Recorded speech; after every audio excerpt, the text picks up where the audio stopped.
निःशुल्क रूप से मिलनी चाहिए। क्योंकि एक बार को आप सोचिए, आखिर उस बच्चे की गलती क्या होती है जो एक गरीब घर में पैदा होता है और उसको बेहतर शिक्षा से वंचित होना पड़ता है। शिक्षा के सामने एक पैसे की दीवार खड़ी है, जो जितनी ऊंची दीवार लांघ सकता है, जो जितना अधिक पैसा शिक्षा पे खर्च कर सकता है, वो उतनी बेहतर शिक्षा पा सकता है। लेकिन अगर एक देश एक है, लोकतांत्रिक देश है, तो शिक्षा भी सबको एक समान रूप से तो मिलनी ही चाहिए। आज परिस्थिति ये है कि एक तरफ तो प्राइवेट स्कूल हैं जो लूट के अड्डे बने हुए हैं, वहाँ पे आप एडमिशन कराने जाएंगे तो सिर्फ एडमिशन के नाम पे ही आपको 10,000 20,000 रुपये देना होगा। और कमीशन खोरी का ऐसा धंधा है कि कॉपी, किताब, टाई, बेल्ट, ड्रेस, जूता कहाँ से खरीदना है ये आप नहीं तय करेंगे वो प्राइवेट स्कूल वाले। यानी आम लोगों की मेहनत की आखिरी कौड़ी उनके जेब से वसूल लेना चाहते हैं। और दूसरी तरफ सरकारी स्कूलों में न तो पर्याप्त टीचर हैं, न पर्याप्त बिल्डिंगें हैं। 2019 का ही ये पुराना आंकड़ा है कि हर 100 में से 52 स्कूलों में या तो एक टीचर है या 2 टीचर हैं, और उन्हीं टीचरों के ऊपर जिम्मेदारी थोप दी जाती है कि जनगणना करो, मतगणना करो, पशु गणना करो, तमाम काम करवाए जाते हैं। और 19 के बाद से तब से कितने टीचर रिटायर हुए होंगे, और 18 के बाद से कोई टीचर की वैकेंसी भी नहीं है। आप खुद भी सोच सकते हैं ये परिस्थिति और कितनी बिगड़ी हो। इसीलिए हम लोग ये मांग उठा रहे हैं, चाहे कोई राष्ट्रपति का बच्चा हो या किसी मजदूर का, सबको शिक्षा एक समान मिलनी चाहिए और निःशुल्क रूप से मिलनी चाहिए। प्रेमचंद ने अपने दौर में भी कहा था कि एक सभ्य समाज में ऊंची से ऊंची तालीम मुफ्त होनी चाहिए और इसका पूरा खर्च गवर्नमेंट को उठाना चाहिए, क्योंकि हमारे देश को फौज से ज़्यादा आवश्यकता तालीम की। और शिक्षा से जुड़ता हुआ ही दूसरा मुद्दा हम लोग उठा रहे हैं। दूसरा मुद्दा है रोजगार का।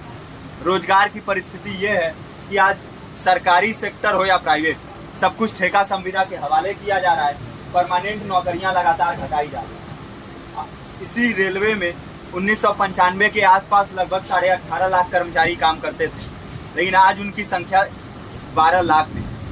आप खुद भी सोच सकते हैं कितने बड़े पैमाने पे परमानेंट पदों को घटाया जा रहा है। और आज आलम ये है, एक तरफ लाखों पद खाली पड़े हैं, फिर भी कोई वैकेंसी नहीं निकलती। जो वैकेंसियां निकलती हैं उनमें भ्रष्टाचार होता है, पेपर लीक हो जाते हैं।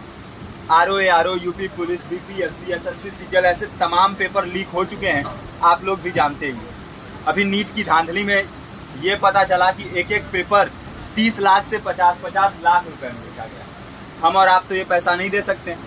पूरी की पूरी कारस्तानी सरकार, प्रशासन, शिक्षा माफियाओं की होती है, और भुगतता कौन है? आम घरों के लोग, जो लोग सालों साल तैयारी करते हैं, दिन भर में 10-10 घंटे, 12-12 घंटे पढ़ते हैं, और इतनी कड़ी मेहनत के बाद, सालों साल की मेहनत के बाद उनके हाथ लगती है तो सिर्फ हताशा, निराशा, अवसाद। बहुत से छात्र नौजवान जो इस बेबसी में, इस डिप्रेशन में नहीं जी पाते, आत्महत्या तक के कदम उठा लेते हैं। लेकिन ये देश की विडंबना है कि टीवी चैनल, अखबार, मीडिया, नेता, मंत्रियों के लिए कहीं ये कोई मुद्दा नहीं है। उनके लिए मुद्दे हैं तो जाति, धर्म, रंग, नस्ल, अगड़ा पिछड़ा। आज जब पूरी परिस्थिति इतनी भयावह है तो ये जरूरी है कि लोगों के बीच में जाया जाए, लोगों को संगठित किया जाए और एकजुट किया जाए। क्योंकि आज अगर अपने मुद्दों पर बोलेंगे नहीं तो कल को ये परिस्थिति और बिगड़ेगी। हो सकता है ले देके अपनी जिंदगी तो हम लोग काट ले जाएं, लेकिन आने वाली पीढ़ियों को क्या भविष्य देके जाएंगे, ये भी सोचने वाली बात है। हमारे साथी ने आपको पर्चा दिया है, पर्चा आप तक पहुंच गया है। पर्चे में और भी बातें हैं, इसको पूरा विस्तार से पढ़िए। पर्चे में हमारा नंबर है, संपर्क कीजिए। फेसबुक का, इंस्टाग्राम का लिंक है, आप वहाँ पे जाएंगे तो आपको पता भी चलते रहेगा कि लगातार किन किन माध्यमों से हम इस अभियान को चला रहे हैं।